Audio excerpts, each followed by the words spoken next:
Hey, what's up, everybody? This is Latondra Heaven, your host, welcoming you back for another episode of the Disruptor's Corner.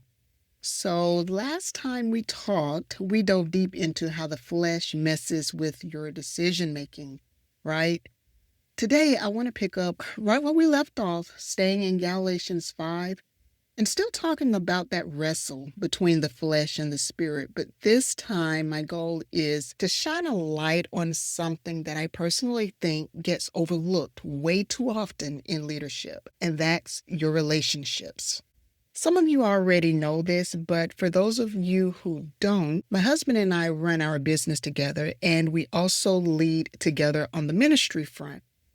And when a husband and wife's lives are so intertwined like ours, where it's practically impossible to compartmentalize anything, it presents this unique challenge. And sometimes it can feel like, well, at least for us, like we went overboard with this whole the two shall become one gig. It feels that way sometimes, but we know better. Knowing when to take off the entrepreneurial hat to be a father, or when to take off the mother hat to be the strategist. How to establish healthy boundaries so that your ministry role doesn't get confused with your responsibility as a business owner, and vice versa. And doing all of this while not neglecting what's necessary to nurture a thriving marriage. It ain't easy. And honestly, we don't do it well all the time, and we rub each other the wrong way more often than we probably should. But, we're trying, and there's yet hope for us. There's this thing called conflict that tends to invade our environments. And one thing about conflict is that it's not always loud. It is not always in your face. I mean, sometimes it is, but at other times, it's pretty sneaky. And then there are those times where it shows up as just disconnection. When we see the signs of disconnection, this is where we have to pause for a moment and ask, is it them or is it me? Some people have this habit of labeling everything as conflict, when honestly, what they're actually dealing with is nothing more, nothing less than carnality. So, can we deal with that for a minute? Here's the difference. Generally, conflict tends to be external. Conflict is when two or more people or groups have different perspectives, different approaches, or they're navigating some real tension around actual issues. Now, that's normal. That's workable. We can deal with that. And that can actually be healthy when it's handled right. Now, there is a such thing as intrapersonal conflict that a person experiences within themselves. And this often stems from some ethical dilemmas or some conflicting priorities or a clash between personal values and external pressures that we can face on any given day. But the problem is that when this internal struggle isn't dealt with head on, it breeds carnality. And this carnality manifests when your flesh responds to people, it responds to situation, it responds to pressures in ways that are rooted in pride, some insecurities, selfishness, control, so forth and so on. I think James 4 verse 1 puts it perfectly. James says, "What causes fights and quarrels among you? Don't they come from your desires that battle within you?" You see that? It's that battle within. And Galatians 5:17 is very clear that the flesh desires what's contrary to the spirit. They're in conflict with each other. The spirit and the flesh are constantly at war. So when you choose to walk in the flesh instead of submitting to the Spirit of God, you're going to end up creating some external conflict that's unnecessary. But you know what that means? It means that carnality will make you the problem in the room, even if the original problem had nothing to do with you. So when you're constantly having conflict with multiple people, all of your conversations tend to feel tense. You can't seem to get along with anybody. It's possible that a heart check is needed. Warfare loves to hide in relationships, especially when as leaders, we're all caught up in our tasks, our targets, our timelines. We get distracted by all of the doing and tend to miss what's happening beneath the surface if we're not careful.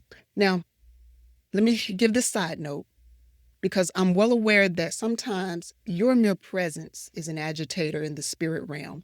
And some conflicts and some oppositions are inevitable by virtue of you carrying the presence of God on the inside of you.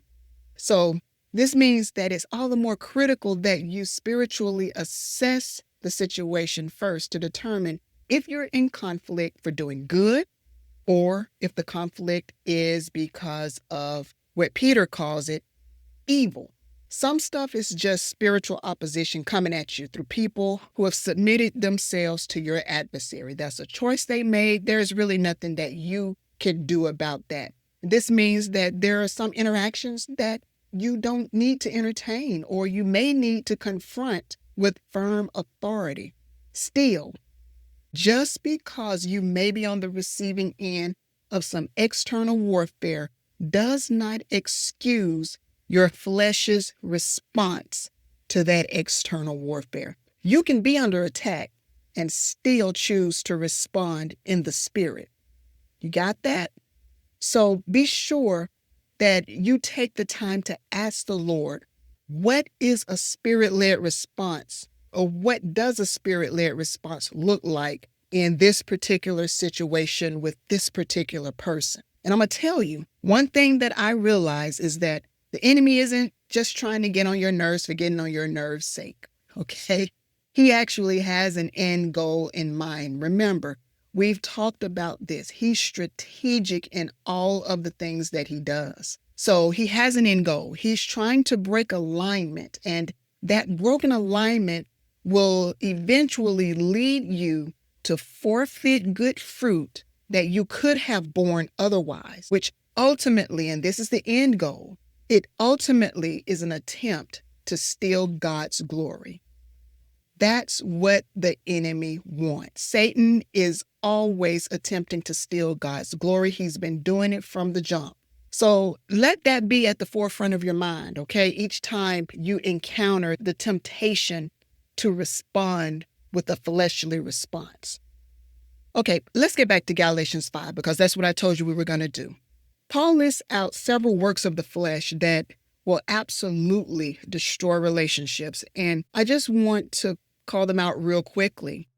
The first one is strife, that constant tension or friction. Even if and when no words are even being spoken, you can feel it. There's strife in the room. Jealousy. You find yourself smiling in public, but privately you're resenting the success of your peers. Fits of anger. I'm talking about explosive or passive-aggressive behavior that you may even mask as passion for excellence or something else, whatever you come up with. Fits of anger. You're explosive. You're acting out of rage. You're not controlled in your response. Rivalries. You're secretly competing with someone God called you to partner with. Listen, I look forward to the day when we are no longer as kingdom people competing with one another. Dissensions. These are disagreements that really eventually will turn into full-blown division. And then you have envy. Envy shows up when you cannot find it in yourself to celebrate your peers or to celebrate your coworker, to celebrate a friend, because for whatever reason, you think that celebrating their win somehow steals your thunder. It takes away from the things that you've done. We're all prone to it. And then have you ever known someone who is beefing with people they've never even had a real conversation with? It's like the flesh will have us building entire storylines around people based on assumptions, something somebody else said, or just a vibe that rubbed us the wrong way one time, one encounter. And then these sneaky carnal doors start to open. It could look something like this. It starts by you getting offended by someone's tone in a meeting or something. You just get offended by the tone. You don't like the way that they said something, even if they didn't mean anything by it. But instead of you stopping and addressing it directly, you decide that you're just going to avoid them. You're not going to deal with it. So you stuff it down. Then you start noticing they're not responding to my text as quickly as they used to. At least in your mind, that's what it seems. Now you're building a whole case against them. And then someone makes an offhanded comment about them. Oh, now you're just collecting evidence for a trial that really only exists in your head. And before you know it, you've created this whole relationship dynamic based on carnality. It's not actually reality, it's carnality. But remember, the Spirit of God produces the type of fruit that combats this carnality. And when we're willing to submit to the Spirit and crucify our flesh, we receive this abundance of grace to relate to people in a way where God actually gets the glory and the devil ends up being shamed. And this grace empowers us to treat people, even the most difficult people, with kindness and gentleness, peace and love. We treat them with dignity, being able to correct them because we're not trying to avoid, we're not allowing things to go undealt with, but we can actually correct without crushing people. And then when we do that, we're refusing to let insecurity, offense, or even ego create unnecessary drama. And this is what creates real connection. Here's what the enemy doesn't want you to understand. Pay attention to this. When you choose to respond in the Spirit instead of operating in carnality, you're strategically disrupting his relational warfare. Every time you choose kindness over competition, gentleness over harshness, peace over strife, you're dismantling his plan to divide and to isolate.